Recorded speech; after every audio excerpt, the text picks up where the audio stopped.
There's only like 3 people in there. Like, they can talk it out probably in 10 minutes. Yeah. Like, Yeah, make a decision. Yeah. I'll give you guys, time to each make a case. Yeah. Then you're going to make a rebuttal. You could do a PowerPoint. It was very generous of him. According to this chart, our options are...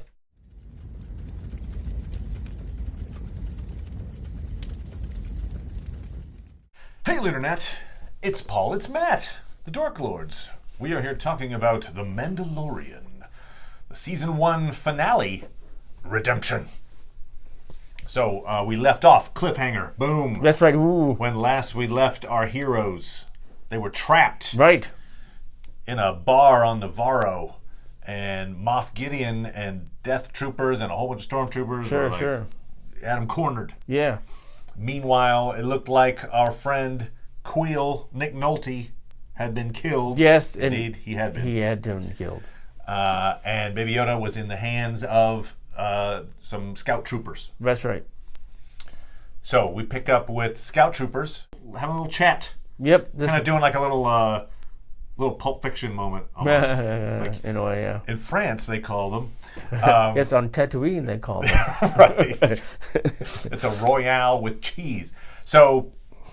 they're having a little chat. Meanwhile, while they're chatting, they've got the baby. They're waiting on the outskirts of town. Yes.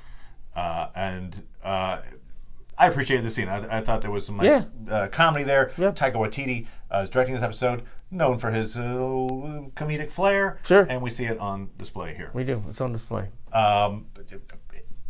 Punching Baby Yoda. Yes. That basically you do that, and now you're dead. Like your character, that is the symbol of now my character can die, and they do, and they die. The character should have realized the rules were like, oh, if I punch this cute baby, that means my character is forfeit. I was hoping they survived that attack.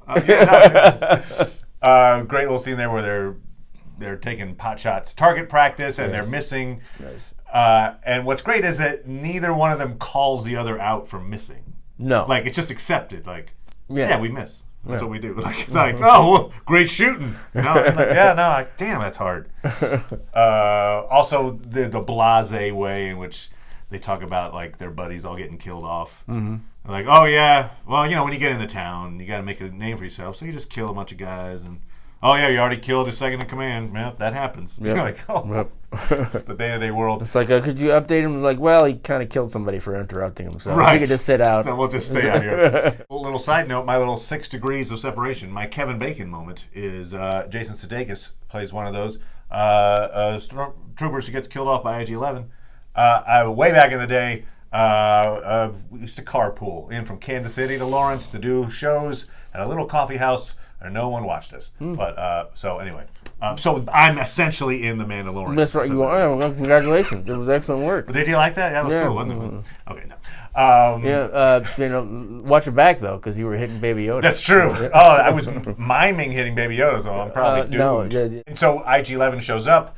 He is now, nursemaid to Baby Yoda robot as opposed to, bounty hunter robot. Yes. Kills Jason Sudeikis and his buddy mercilessly. I refuse to believe that. He just shot them and they just fell over. Well, he more than shot them. He broke an arm and he pummeled them. Yeah, he gave him a massage. Oh, that's what he was doing.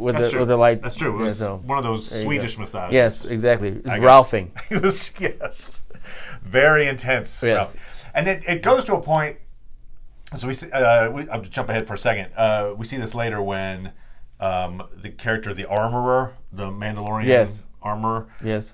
She basically takes out a whole bunch of stormtroopers, and it's that notion of like the stormtroopers, the guys on the ground seem to underestimate everyone. In this case, they're like, we got this Baby Yoda, whatever, blah blah blah, and they're punching a thing that could kill them as well. By the way, they don't realize that. True. And then when IG-11 shows up, it's like, oh, what's going on? No, you're not allowed here. Oh, God, we're dead. Yeah. Same thing with like, hey, you, who's wearing Mandalorian armor, we're going to stand very close to you and then go, hey, surrender. Oh! Like they always like... You think they would... Like a little modicum They were aware of the potential danger of the but he was like, no, I'm a nanny. Yeah. So they're like, oh, okay. Right, but that's the point. They're like, okay, fine. Like they live in a world. They had just finished talking about how dangerous this world is, and you would think they might. It's just interesting because they just that modicum of extra caution might let them survive in this world, but no. So in some ways, this episode almost should be called like IG-11 kicks ass because it's like it is. IG-11 does most of the heroic things in this episode, I would argue. Okay. First of all, saves Baby Yoda. Sure. Then goes into town while protecting Baby Yoda, kills a whole battalion full of stormtroopers. Yes. Which gives our heroes a chance to escape. He has the that only was the interesting tools. thing where it's like, it's his objective to save Baby Yoda. Yeah. So he goes to where there's a whole bunch of danger. Yes. And he's also got the self-destruct. So it's like, if worst comes to worst, and he's cornered and he has to self-destruct. Oh, he does mention it actually later. It's like my programming doesn't counter. Right. The protect Baby Yoda would override. I guess is a self-destruct. That's why he had to give the baby away. Right. But one thing that I thought of though is like, okay. He's shooting and he's got the Baby Yoda on his back, and then he like moves it around so then he can shoot the other way. And it's like there's no angle where that baby is safe. Yeah, it's not like all of his enemies are in a flat an audience in front of him. In a firing line. He's in a thrust stage. Yeah. Like I got it. Also, he has the cutting tools that allow him to get into the sewer grate, which they spend a lot of time trying to get through that thing. Yeah. It's funny when you think about. I don't know, like episode 4 when they're like, we got to get in the trash compactor. Right. Psh, that's easy. Yep. They've upgraded. Yeah, they're like, oh, look at that. Those sewers. We wouldn't have, These sewers are important and no one should be able to get in them. That Death Star would be there today if we'd had more secure, sewage areas. Good point. He saves Mandalorian's life with the little Bacta spray. Yes. You're good. Yes. Then, of course, he sacrifices himself. At the end, when he explodes himself to blow up, so he does a series of very heroic tasks. That's true. Yes. But okay, so our heroes are currently trapped. IG-11's on his way, but it hasn't arrived yet. Moff Gideon gives a little breakdown of each of the people, showing he knows them personally. Yes. Now, do you feel you have a greater understanding of why he was allowing them to live for as long as they did? Not really. Okay. What are your thoughts? Why do you think he let him live? No idea at all. It doesn't make any sense. Okay. Like, in other words, as opposed to giving exposition, he should have just been like, open fire. Yep. I mean, they're putting up the giant E-web cannon. Yes. So maybe it's a while. For some reason, he's like, I'll come back tomorrow night or something. But he gives them a long time. Yeah, what the hell? He says, like, I'll give you till tonight. Yeah. Like, really? Yeah. Like, there's only, 3 people in there. They can talk it out probably in 10 minutes. Yeah. Make a decision. Yeah. I'll give you guys, time to, each make a case. Yeah. Then you're going to make a rebuttal. You could do a PowerPoint. That was very generous of him. According to this chart, our options are... he is very generous at the time. Generous. Yeah, you think? Yeah, it's like, oh wait, it says in the script I got to give you this much time. Okay, I'll be back. I think the fact that IG-11 has taken Baby Yoda is why he wants to keep them alive, because he thinks maybe they can get the baby back. Like he can use them as hostages. Sure. But there's a period of time where his guys have baby. Yes. Maybe he doesn't. Maybe that's part of the joke, is that they haven't yet communicated that to him. I don't know, because it seems like once he had the baby, he'd be like, all right, kill them all. He should have been, yeah. But in any case, he doesn't have the baby, so he's trying to figure out the best course of action. Finally, he's like, send the flamethrower dude in. Flamethrower dude comes in. This is where we see Baby Yoda takes a life. Yes. Baby Yoda. In self-defense. Yes, right. The fire's coming, and instead he force pushes the fire back onto the stormtrooper. Yes. Killing him. Now, this is a certain variety of stormtrooper? Yeah, I know. I'll call it a flame trooper. I don't know for sure. If you know, put it in the comments. Yes, don't actually us. He had cool armor. I'll say that. Tell us what it is. Like, the guy with the red stripe on his face. He must be the flame guy. It is a little odd. So, IG-11 comes in shooting all shoots everybody. And little Baby Yoda is happy. Yes. Like, whee! Yes. Yeah, which is fun to watch. It's like a cute little baby, but it's like... Yeah. He's a baby, and one of the whole points of this season has been like, hey, we learn from watching by mentoring. Sure. We're nature versus nurture. Sure. Nurture is what really matters. Sure, yeah. So he's, I don't know, here's an incredibly powerful creature that is learning, killing is awesome. Yes. Yay, look at all those guys we killed off. Whee! And then we see him immediately go whoosh and kill a guy with fire. Yes, true. But we don't know to what extent he understood that those are being shot. We don't know. We don't know. I got you. I'm just saying. There's perhaps a little bit of, perhaps a little nugget of oops going on there. Right, but and also too apparently his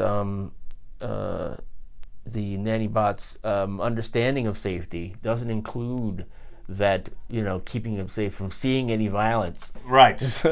From mental trauma, yes, that's PTSD. Right. No, that's okay. Yeah, it's fine. He's got it back to spray. Yeah, right. Oh, I don't feel so good. Oh. We also then see in the middle of that there's this giant fight. It's an awesome fight, very well choreographed, and Mandalorian's out. He grabs that E-web and he's shooting folks with it, and then our Moff Gideon blows up some generator or something next to him and severely hurts / mortally wounds practically Mandalorian. He's pulled back into the bar, and he's like, you guys go ahead, after they've cut their way through, go into the sewers, find the Mandalorian covert, use this little badge that'll tell you that it's from me, and they'll help you out. Just leave me. I'm going to die a warrior's death. Yes. Yeah, and Cynthia was arguing. She's like, she was willing not to leave, but he convinced her. You're talking Cara Dune? Yeah, Cara Cynthia Dune. Yeah. His name is Din. Yes. And we learned she has a longer name. Also, we learned that one of the reasons why she's so adamantly against the Empire, she was from Alderaan. Yes. Alderaan is no more. Yeah, one thing that I saw someone pointing out is that Alderaan was basically a pacifist planet. So it was sort of like, I was a pacifist until they destroyed my nation, and then not just nation, they destroyed all the continents my whole on planet. The planet. Right. So not anymore. They've killed my cult, or at least I'm killing it, so I can kill them. She happened to be taking a pacifist retreat off the world at the time.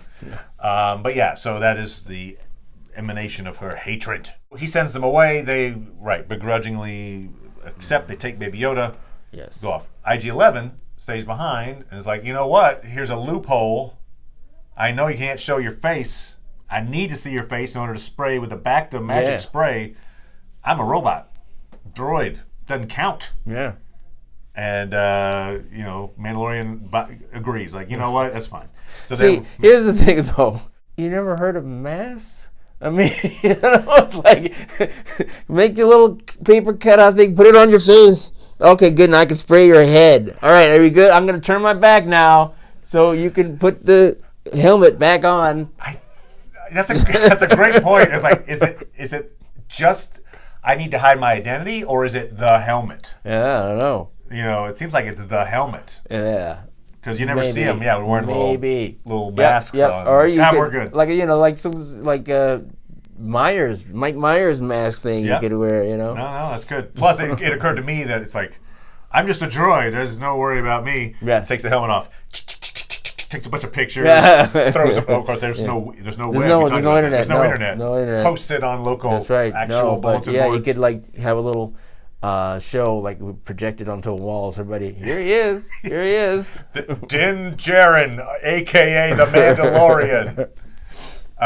He doesn't do that. No, because he's not a jerk. No, he's not. He's IG-11. He's IG-11. Yeah. How's that good? What's that got to do with the baby? He's showing. He's showing the Mandalorian that you can be nurtured away from this. You can change. Because the Mandalorian's like, droids suck, they're terrible, they killed my parents, they tried to kill me. Yep. If it wasn't for the Mandalorian showing up in the last moment to save my little kid life. Yep.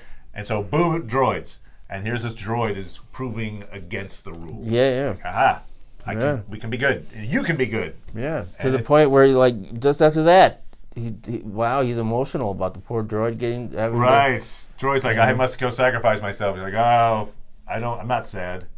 You're lying. Yes. I can tell with my nanny bot. Yes. Yeah. Anyway, so I've analyzed your voice. You are emotional. You are emotional. So they go into the covert. They find in the covert there was a cost to the Mandalorians helping Mando escape. Yes. And that they all got killed off by the former Empire, whatever they are, the Imperial leftovers. Yeah. The only person left is the Armorer. The Armorer creates the little signet that she mentioned before. Like, you have a signet? No. Well, you will one day. So he gets the signet of the Mudhorn, and he's in a clan of 2. Yes. He and Baby Yoda are a clan. Yes, because he's supposed to be teaching him. And she's like, yeah, until you either Baby Yoda grows up, reaches adulthood, which is not going to happen in Mando's lifetime. No. Almost certainly. No. So that's not really an option. No. Or you find his people. Right. And until that point, you are as its father. Right. So Daddy Mando gets the ultimate edict from his mentor. They then leave to hold on, give him time. She does this like hammer and tongs, kills a whole bunch of stormtroopers. Yes, she does. Who again just take her for granted. Sure. Just hang around, stand really close. Yes. I have a long range weapon.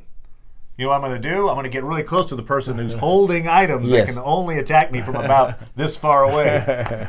Then they get to this river of lava that is going to take them closer to the Razor Crest. And this feels very mythological, kind of river Styx. They've got a ferryman, which was a droid, a ferry droid. Yes. It's going to take them, through the underworld. My friend called him the Gondalorian. Oh, I like the Gondalorian. That's nice. I responded with, "Oh, solo mio." Yes. Good. No, very good. Han Solo mio. Yes. They are heading out to the opening at the end of the river, and Mandalorian can see with his visor that there's an ambush. Bunch of stormtroopers waiting on him. IG-11 says, "Here, take the baby. Take the baby. If you tell me you are going to care for this baby, I can then remove that protocol and activate the I'll blow myself up protocol." Yep. That's what happens. He wades through the lava. Boom. Takes out a bunch of stormtroopers. Saves the day. Yes. Now they're free. But no, because Moff Gideon has got one last trick up his sleeve. He's in the TIE fighter, and he's basically, aerial attacking them. Yes. Great moment. It's maybe my favorite comedic beat. The two stormtroopers in the beginning were funny, but this comedic beat where they're under attack. Well, what do we do? And it's Carl Weathers. He was like, Baby Yoda, do the little magic hands thing. Do the magic hands. Baby Yoda waves at him. He's like, I got no more ideas. But like the idea that he's I got an idea. Baby Yoda, kill the plane. No, I'm it. I'm out. I got nothing. So fortunately, the Mandalorian just gave Mandalorian a jetpack. Much more, imaginative in that moment. Right. He's got a jetpack. He's been told, you may not know how to use this thing. Right. You got to train with it. He's like, screw that. Throw out the training manual. Yeah. Greatest American heroing it again. Yeah, there you go. And so yes, it's one of those little convenient moments where earlier in the episode you get the thing that you then need at the end of the episode, but so be it. It's like, here's a gun in case you get attacked by Chekhov. Right. And hey, great. He did mention earlier episodes ago when he sees one of those jetpacks being used, he goes, I gotta get me one of those. Yes, exactly. And so he coveted one. He gets the thing. Yes. So he uses it successfully, plants little bombs on the X-Wing, blows it up. We learn that Carl Weathers and Cara Dune are going to stay behind on Navarro. Yes. Probably going to start the guild up again. Apparently. They're like, hey, you killed all the stormtroopers. Yeah. We're pretty good to go now. Klein's gone. Yeah. And I have a feeling that's not necessarily going to be the case. Yeah, probably not. But okay, good. And so Mandalorian, he's got his task, which is to return Baby Yoda to Baby Yoda's home, essentially, or whatever that means. Yeah, or to his people. Right, and so flies off.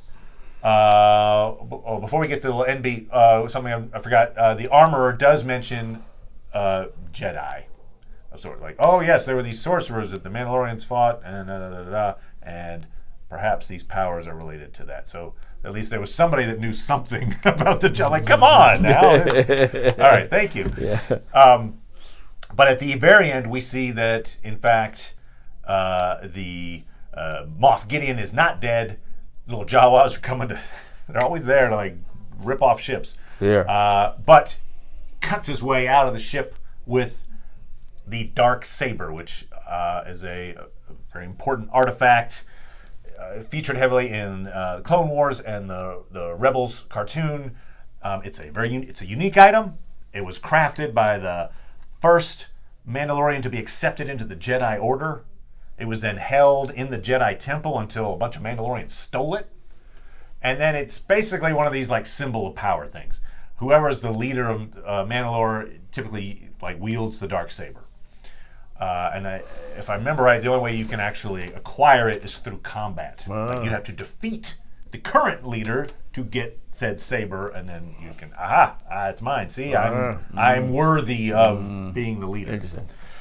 And we did last see that saber change hands to a leader of Mandalore. So the implication is that this guy, Moff Gideon, who was what they called him an ISB, Imperial Security Bureau, some kind of badass. I'm a jerk who puts down populations, and he was the one who was kind of helping with the purge. Irritable.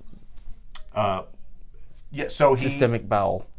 Yeah, right. Yes, irritable systemic bowel guy. You want to meet that guy? Definitely not. Okay, no. Okay, so the fact that he's got the saber suggests that perhaps he killed the leader of Mandalore and took the saber.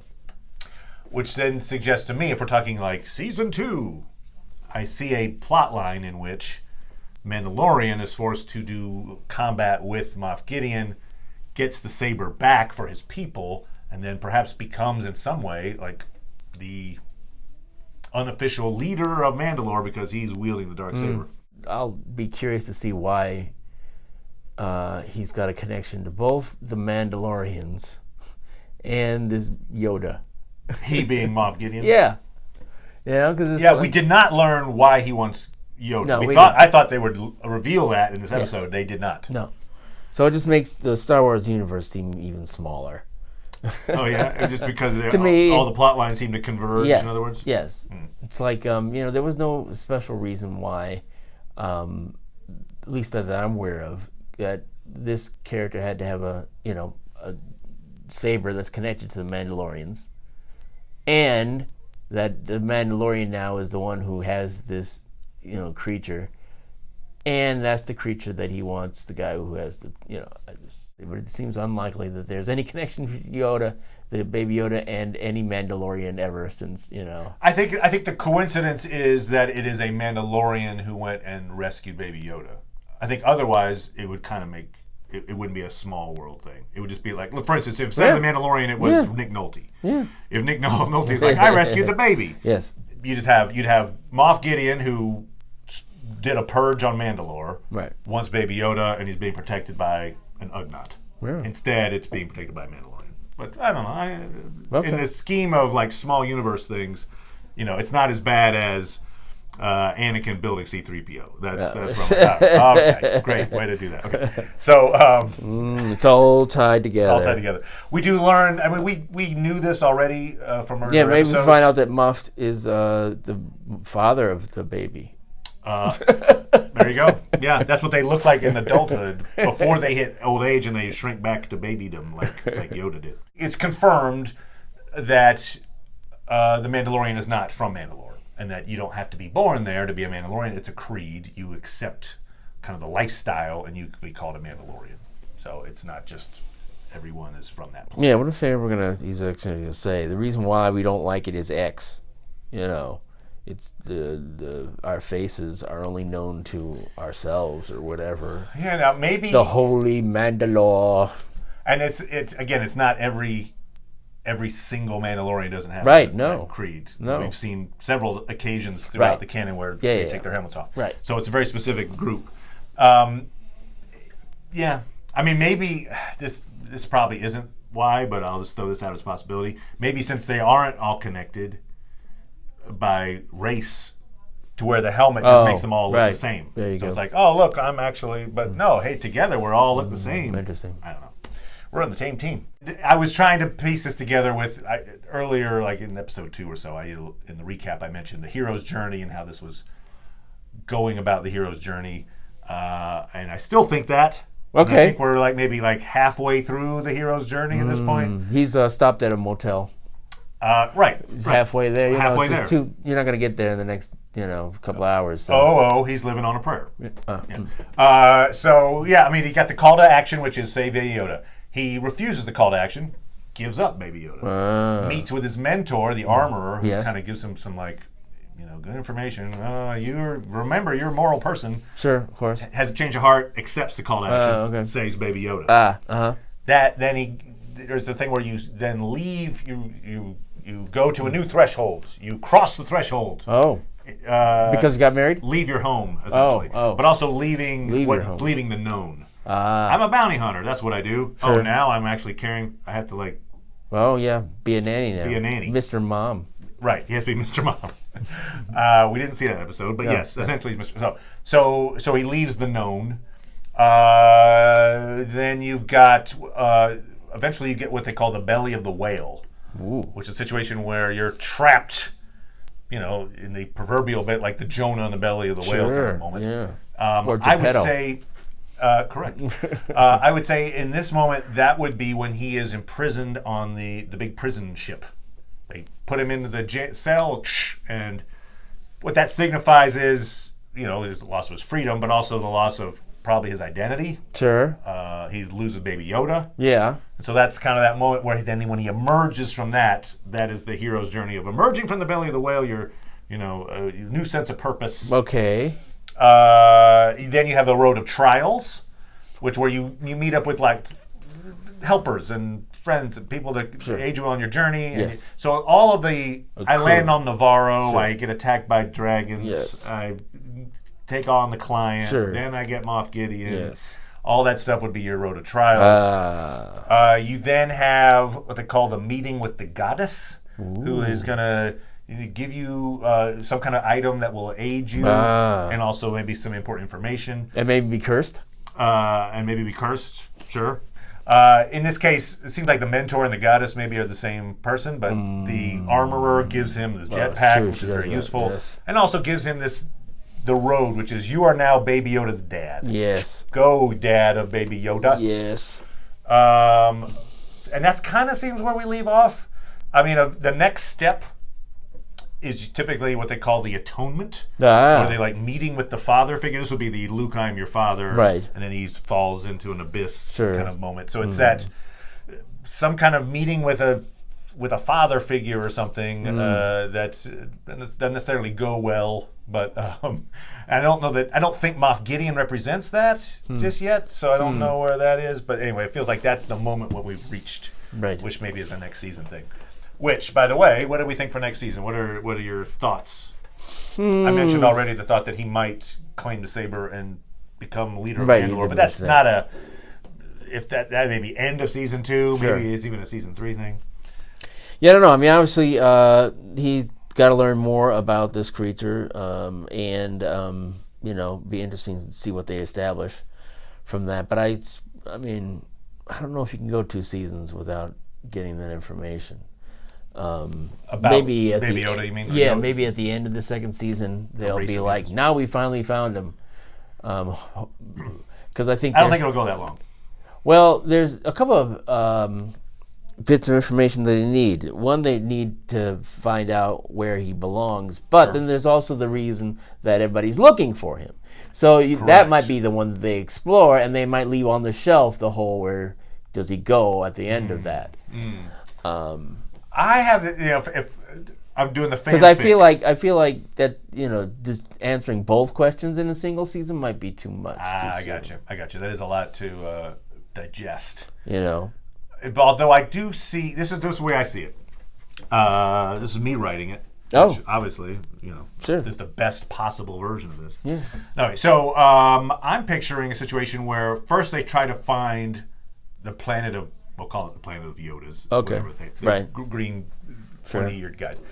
And let's say they successfully find the planet, but they learn that... And how many episodes? The race is wiped out. 3? I'd say they learn within like mid-season, yeah. Okay. That, oops, I got you here, yay, we thought we were successful, but no. Okay. I just put you on an abandoned planet and fly off. Okay. Go get them, jungle. That's what they do on Star Wars. Yeah, it's true. They do that a lot, don't they? And then it's like, Ray, the people that left you, Luke, probably drug runners. right. You're nobody. Probably bounty hunters. Yeah. He's probably just a bounty hunter left you here. Yep, there you go. He had other stuff to do.